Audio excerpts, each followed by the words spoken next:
ayrılıp getdin, məni niyə tərk etdin? Axı məni sevirdin, bilmirəm niyə getdin. Ürəyimi sındırdın, qəlbimə sən od vurdun.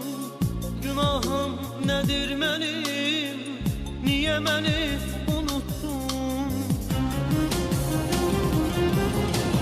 Getməsən, məni atıp getməsən, bu dərdə sevgilim dözmərəm.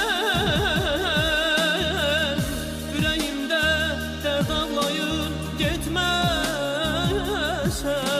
sevgilim qal getməsən.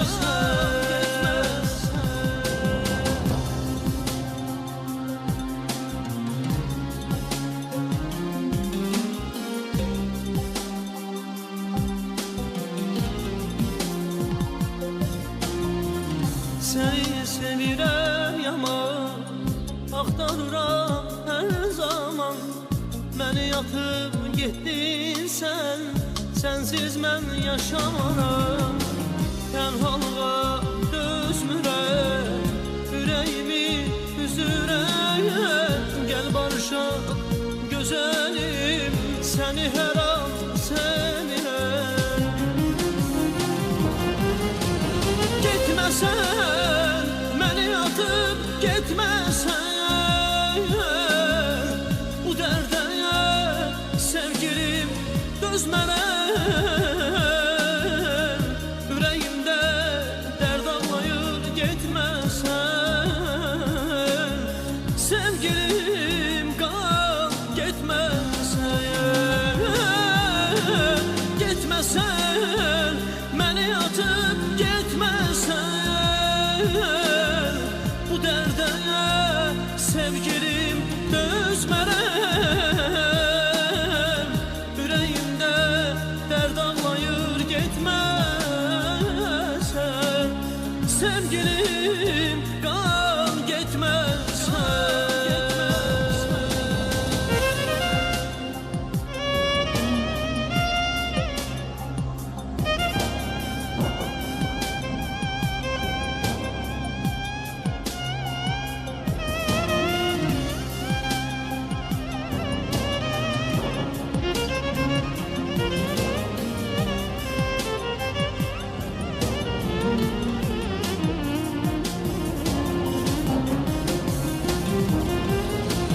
Getməsən, məni atıp getməsən,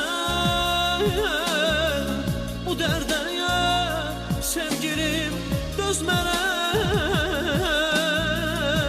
Ürəyimdə dərd ağlayır getməsən, sevgilim qal getməsən. Getməsən, məni atıp getməsən, bu dərdə sevgilim dözmərəm. Ürəyimdə dərd ağlayır getməsən, sevgilim qal getməsən. Bu dərdə dözmərəm, ilan sənsiz dözmərəm. Getməsən.